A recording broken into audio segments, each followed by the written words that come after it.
Hello, beautiful, and welcome to the podcast where we're moving the conversation forward about the choices you make in your daily life.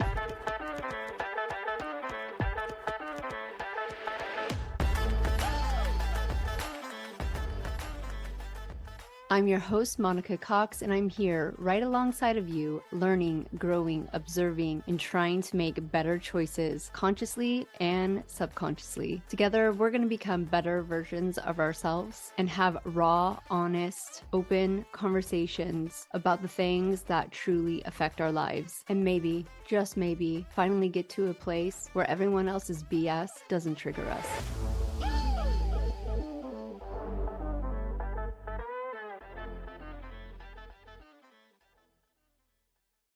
Yeah.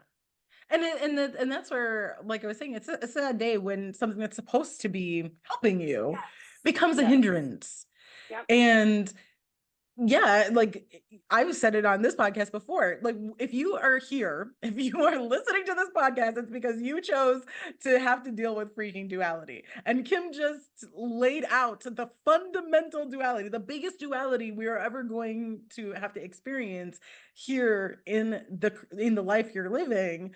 When you choose to live on Earth, you are choosing to try to figure out how to balance out being a human or being any sort of conscious thing on this planet and being a spiritual being something that is eternal and everlasting and will do many, many cycles here or elsewhere.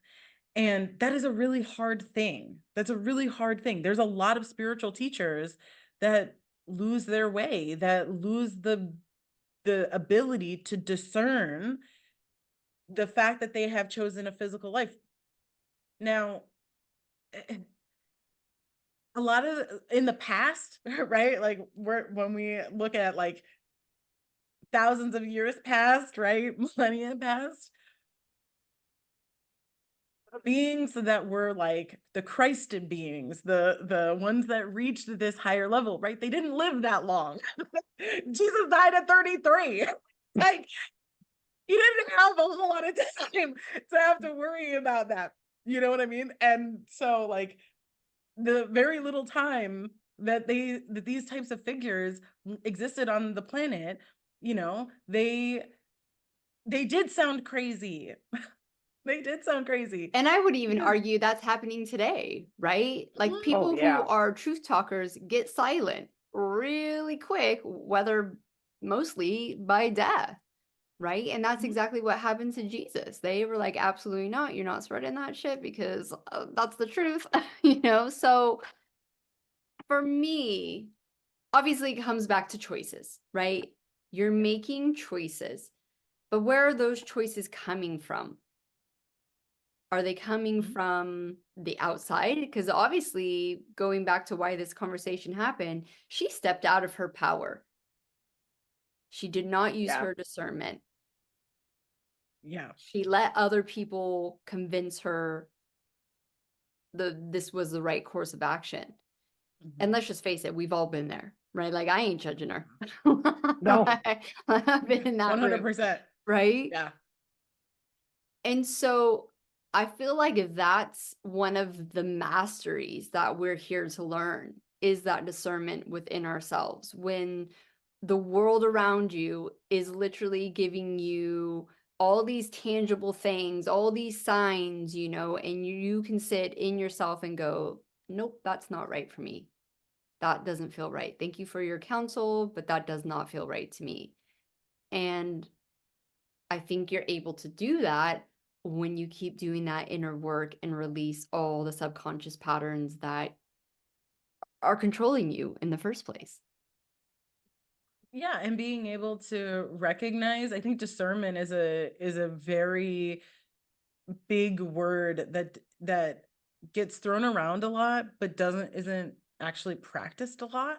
I feel like, because I think it's fair to say that she took this to a group of people who she trusted and felt very supported by. They gave her advice that she did then think to herself, yep, that feels right. And that is why she had the response that she did ultimately. And so in my mind, then I have to then ask, okay, so where was she in like this emotional place? Was she still operating out of hurt and out of fear and out of doubt and out of this place of not feeling empowered when she decided to take that advice? Or did she wait? Did she get that advice, then wait, did some healing, and then acted? Being then in her power, saying that this is the appropriate thing to do, willing to deal with the consequences, which was, you know, some of her followers leaving her, people bashing her, all of that stuff. And potentially TikTok telling you, you have to take down this video because you're naming somebody and we're not doing this. Right. Now, if that's the place that she was in, then yes, discernment was being used. But if she just went from, this is what happened to me, I'm sad and angry and upset, I won't say she's depressed, you know, possibly, but whatever. And then immediately going from that to this group of people who basically stood up like a, you know, gang with pitchforks saying down with the man.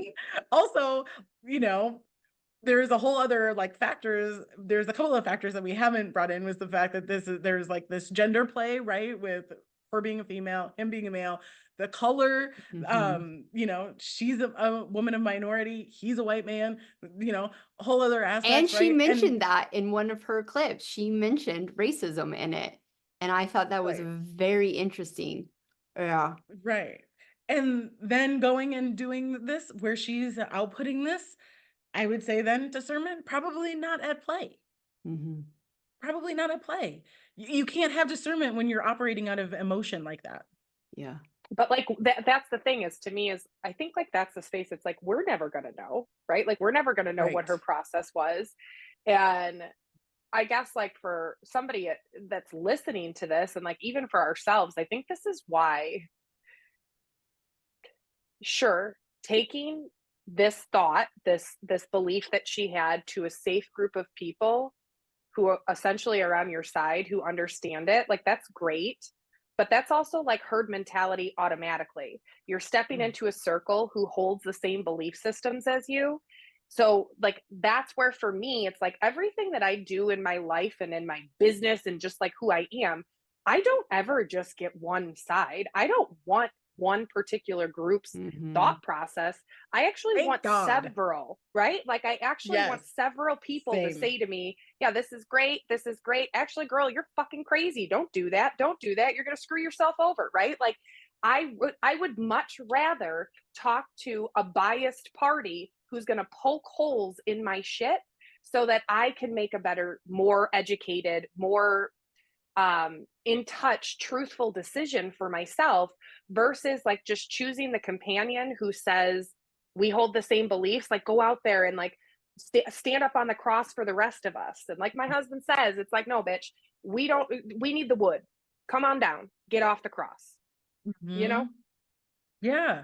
And that's so important. I think that allows for us to truly practice discernment. Because it does the one thing that we as humans have a really hard time with doing, which is getting out of our emotions. Not being so emotional. Don't get me wrong. As a person that tells you you have to listen to your emotions, this is something I teach. Like your emotions are how your energetic body is speaking to you. It's so important to be able to identify them and to be able to understand what it's saying to you, and that it's different for every person, right? Anger presents differently in each person, right? And so we have to understand what that means and what that's saying for us. But you can't operate out of that. You can't, because as soon as you do, you're going to miss something. And so when we go to a group of people, or even just a person that says, yeah, no, that sounds hokey. What it does is it pulls us out of that emotional space just long enough sometimes to be able to see something from a different perspective. It doesn't mean that you're wrong. It doesn't mean that you're wrong. It just gives you a little bit more perspective so that you can then say, okay, I just need to like stop myself. I need to figure out if this is, I really need to actually sit down and think, like, is this true for me? Is this truly true for me? Well, then this is a question, Abigail, that I feel like this is a good question for you. Like, so when I sit here and think about that whole thing just in general, and basically feeling like you need to come out and share this story because you need to like protect other individuals. I once had like another medium reading by somebody who's pretty well known in the industry. And that individual was very much telling me about how like there are dark entities at play within the industry and within the coaching world and in the spiritual community, and they're actually trying to further put people to sleep, and they're siphoning power and they're siphoning abundance from you, and da da da da da. And like I was like, okay, that is maybe a reality that exists, but like the space where I guess like that's like I'm unavailable for that. Yeah. Do you see what you know what I'm saying? Like that for this individual to say that like I was available and open to, let's call it psychic attacks in the astral plane. Yep. So I'm if you were to switch your perspective and literally just say, yeah, no, bitch, that is not what is coming into my reality. I am not, my energy field is not open to that. My mindset is not open to that. That is not a belief that I house. Nope. Like, is that not the eradication that quote unquote dark energies would be most afraid of? Is everybody just choosing to actually be in their power? Yes. Yeah, 100%. What you're explaining in like woo woo or like witchy terms is a counter spell, right? By recognizing that this thing exists out there in the world that is not going to be in your highest and best good, and by saying I give no availability. I close myself off to anything and everything that is not in my highest and greatest good. And you have to understand that phrase. Yeah. You have to understand that phrase, that there are going to be some things that are quote unquote bad that you don't like that are in your highest and greatest good because they lead you to something better than you ever even knew. And I truly, truly hope that that is what happens for these two individuals. But what a lot of people don't understand is that not every bad thing that happens to you is in your highest and greatest good. But if you make yourself available to it, then it's going to happen. Everything is energy. Everything is about a frequency match. So by saying that, by putting that out, you can call it a spell, you can call it an affirmation, you can call it just your really strong ass will, standing up and saying, absolutely not available for that. You will completely block yourself off. And a really good concrete, tangible example of this is looking at the people who did really, really fucking well during the pandemic. When the economy shut down and crap went to hell, and people, for the most part, went and had bad thing after bad thing happen to them, right? The stuff being shut off, losing things, not making any money. The people who turned around and said, absolutely not. I am above this thing. I am going to make money. I am going to have a wonderful life. They'd had no problems traveling. They had no problems making money. I'll like speak for myself here. I made over $100,000 that year. 100 grand. Like, it allowed me to stop working at bedside for a good 8 months because I had such a like nest egg, like settle. It allowed me to get my business off the ground to this really beautiful, luxurious place I find myself now. And it's only like continuing to like go higher. So, but this is energy work that starts with a very simple statement. I am not available for that bullshit. There was some really funny drama on Witch Talk. This was probably a few years ago, and this guy called out all the witches, like, I don't believe you guys, so try to kill me. Like, he gave them permission to kill him, right? Oh my God. And like the witches were going for him. Terrible. And he didn't die. And this one girl showed up on my feed and she was like, you know why he didn't? Because he didn't allow it. He didn't allow it into his space. He did not believe that that was a reality. So therefore, he creates a reality that doesn't exist. And I truly believe that. And I believe that witches can kill people. You know, like I hold two truths. Yes. So I do believe it's that that responsibility for yourself to create that reality and hold space for other people's reality too, right? And I think when you get to a place like right now, I always have a word of the year, right? My word for this year is observer. Like I'm going to be the observer of my life and the people around me. I have a lot of things in my life going on right now that is pushing me to become the observer, right? And it's Talk very about a frequency match.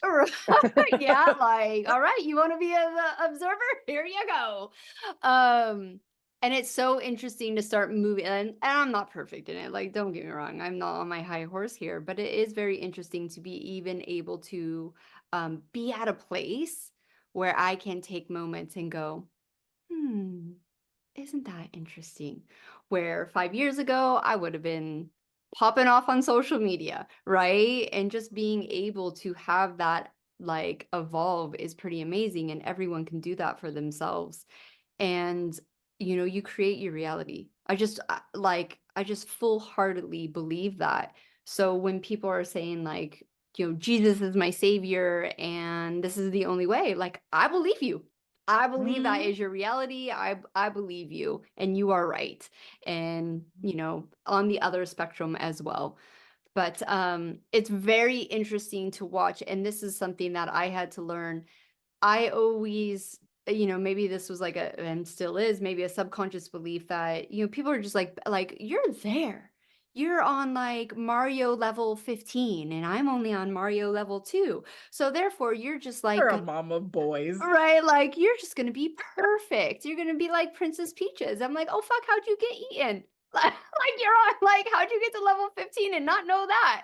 Like, but that's still life. Like I just thought, like every time you leveled up, not in a hierarchy, just like you're just moving forward, that shit like this wouldn't happen.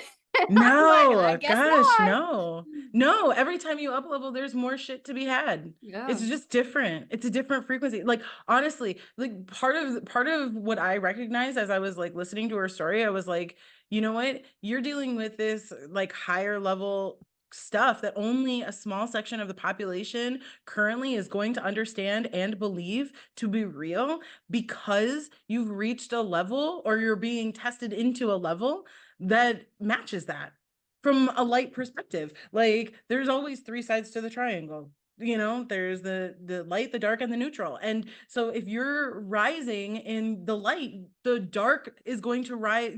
Whatever is at the dark level of your rising is going to meet you. And this is where your skills then play a role. And that's not saying that if you fail that you're going to fall down. I'm not saying that she's like now back to level 1 because she had this experience. But what she didn't save her game. There's endless lives. Endless lives. So it's that this lesson was now learned, and when it comes around again, and this can be sad for some people, it can be empowering for others, that lessons resurface. We are on a spiral up, not a straight line anywhere, and as we spiral up, it can feel like we come around to the same kind of quote bullshit that we've dealt with years back. The thing is it's not the same situation. You have to recognize that. You have to get out of your triggers. Hopefully you've healed from that shit before, but it's going to look similar because the universe is going, well, have you learned? Bitch, have you learned? Because if you haven't learned, then you're going to come around to this again. So learn the skills you need so that this shit doesn't happen again. So that when a similar situation comes up, that you don't have to worry about this. And we see this, we can bring this down to a human level and say, look at people in their relationships. How many times does a woman have to go and be in an abusive relationship in some form or fashion before she gets it? And says, maybe I need to be more picky. Maybe I need to heal that wound of my father left me. Maybe it's I need to hold my boundaries. Maybe it's I need to be more discerning. Maybe I need to, raise my standards, whatever it is, right? But once that lesson is learned, let me tell you, she stops choosing the idiots that end up hurting her. She stops being available for it, so they don't even see her as a target. Right. See, and like that's it. That's that availability thing. Like that's the space. And even the language that I said that, as I said that, I was like, well, it wouldn't be quite that. It would be that I'm only available for X, Y, or Z instead of I'm not even available for this, because then the universe is going to give you an opportunity to show you that you're not available for it. Right? Like that. See, this is where motherfucking, I swear to God, the language you use, the way in which you say it, and then the velocity at which you say it at, it fucking matters. Yeah. but yeah, like, oh, what you are available for, like choose what you're available for. And this, I guess, like the space that, you know, like I have a soft spot for this particular woman. I don't know, maybe because she was in a container of mine before, maybe because I've known her outside, maybe because whatever it is. But in this moment, like I just have a soft spot for people in general when they do something that maybe when they look back at retroactively, it's like, oh shit, would I have done that? Maybe her answer is yes, but like from a grounded reality, and because obviously I'm so business oriented, from like a business perspective, it's like this moment had the opportunity to either put you on the map or to completely destroy you. And you have to choose if that risk is worth it for you. And I would say, like, I would not fault somebody who chooses not to risk that, even if it's going to benefit the collective good. Like, honey, you got to take care of you. You are in this physical body. You are in this physical reality. Take care of you first and foremost. Like, we can't help other individuals step into their power. We can't hold ourselves in our own power and in our own truth if that's the way that it goes. And so, like, in this moment, just from an optic perspective of what I have seen, the comments that I've seen and then deleted afterwards, I mean, most of her videos are getting, at one point, even now, like last week, I just looked at it in prep for this call. There was like literally 50 comments, and they were all calling her out, and she deleted them all. And so, like, that's where in my eyes, it's like, now you're going to have to go through it. So that I do have a soft spot now for like the lesson that has to be learned in this. Whether it's right, whether it's, I'm like, geez, like even for myself, that's where it's like, whenever anybody fucks up, whether it's in front of the television, it's in front of the entire world, I'm literally like, oh my God, I feel for you. Mm-hmm. I feel for you. I get it. Been there, done that, and I'll be there again. You know? Yeah. I mean, I'm bringing this example back out just because it's like so handy and so many people understand it. But like, you know, none of us are Christed in the same way that Jesus was. Okay, guys, nobody needs to die on a cross in today's day and age. So like Kim was saying, you don't have to tell yourselves, well, this is my mission in my life, and I have to go and like throw myself into the fire in order for people to learn it. That's not where we are today. That's not where we are. Yeah. And the truth is this is, I'm about to make a bold ass, I love to say the wildest things. But like literally, I'm sorry, if I was around when Jesus was alive, I would have said, Jesus, baby, you can come on down off that cross. You don't need to die for me. That is the truth.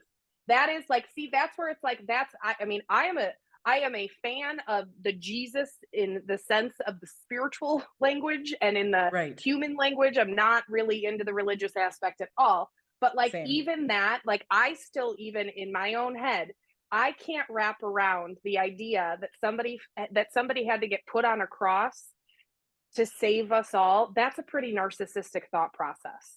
Right? Yeah. I mean, and to think that there's only one piece of source that decided to do that. That, yes. It seems odd. Have you guys read the book, The Death of Religion, or The End of Religion? It's on my list. It's on my list. But I was just listening to it this morning, and he was talking about, false idols. So like Jesus, like there was this like snake thing in a village, and like Jesus made a snake figure to get rid of the snakes. And then the people started worshiping the snakes. And like, that was like defeats the purpose, right? You're supposed to honor the God. But then I'm just like, but isn't Jesus a false idol too? Like, Like, I don't why are people worshiping Jesus? I just don't get it. Like it's the tool. People start worshiping the the tool. tool, exactly. That's what he was Jesus talking was about, but a so is tool Jesus. Yes. to lead you to source. And so many people went and turned around and said, no, we're going to worship the tool But even instead in of this worshiping the book, thing that is the source. yeah, even in this book, he's contradicting himself because he's a Christ follower of Jesus, but he's worshiping Jesus, but having these like things like don't worship the false thing. And I'm just like, but aren't what?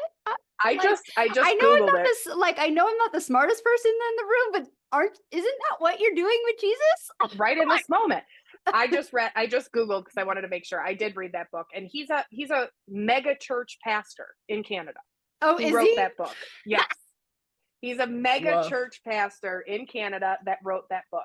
And like that's the space. Like this is years now ago, back when I had a different TikTok. Like I made a video once that totally went viral about how I just don't think we're supposed to be worshiping Jesus. And I 100% think y'all got it wrong that are doing it. That the people that are literally like praying, and I am all about praying and meditating and declaring an intentionality of it. But like when you are praying at somebody else's feet, like, don't you see how there's a missed opportunity to actually turn inward and see what it is that you need to become to be like said individual versus let me just like say that I can't even be like him. When we pray to an idol, we're automatically saying that thing is so much more evolved than us. That thing is so much better and bigger than us. We can't ever get there. So right away, we're off the hook. Our ego is immediately like, yeah, bitch, you get to just be your nasty little self. Be like a ratchet all over the place. I had to go into a Catholic church for a funeral last week and it didn't burn down, so that's good. Like not full witch yet. So but I'm just watching there being the observer, right? And I'm just like, this is crazy. Like we are about to drink the blood and the body of a man who proclaimed himself to be this, who died on a cross. Like this is crazy. Like this is really crazy. And like you're indoctrinated into it as a child, right? Like I had no choice but to believe this for a long time until I started questioning. But it is that kind of like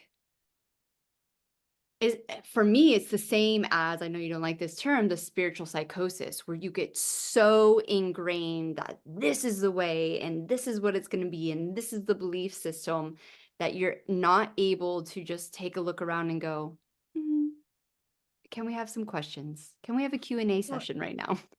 Well, and I've always believed, even when I was young, and it drove my aunt crazy because she was the one that was super religious and like tried to get me into that way. And I was just so stubborn that I was like, there's something wrong with this. That, people, when religious people say that Jesus went and proclaimed himself God, that I don't believe that is like what he did or said. Like granted, like none of us alive today were there. So like if you're gonna believe anything, you might want to go and actually meditate and talk to Jesus. In my own like private world, I call him Yeshua. I don't really like Jesus. I feel like it's got a negative connotation to it, but like go speak to him, because I will tell you that's not that understanding is a human placed on an individual. Like I think the thing that, and obviously, in the context of like this particular conversation, the idea of like how much do you follow your soul contract? Because part of me also thinks like this crap happened because to these two individuals because there's something in their soul contract and they had to like meet, right? And so we do have to sit and like ask ourselves, like, where is it that we want to be? How, what is the impact we're supposed to create, right? And do we want to be the lower watered down version that a human puts on some idea, or do we want to go inside, like Kim was saying, find the God within ourselves, understanding that like you can't be mad at God because God isn't separate from you. You are God. And that's not me like proclaiming I'm God. No, what I'm saying is I'm understanding the level to which my soul is. I understand on a very fundamental and quantum level what a soul is. And if you do understand that, you're not proclaiming anything. You're not allowing somebody else to put something on you. So you realize that you're not angry at this amorphous being. You're angry at yourself. So figure it out. Mm-hmm. And this is where your choices come in. That's radical responsibility. Right? Oh my God, we can sit here for hours. And you'll come back anyway, so it'll be fine. We'll continue something. But thank you once again, you two, for coming and being brave enough to share your truth and talk out these deeper conversations with us. Your guys' information is all down in the show notes. And until next time, have a great day.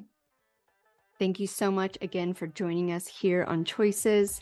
You can go ahead and leave a 5-star review because we're all friends here. But if you really want to move the conversation forward, please connect with us on our social media accounts, which you can find the links below. Have a beautiful week, and we'll see you next time here on Choices.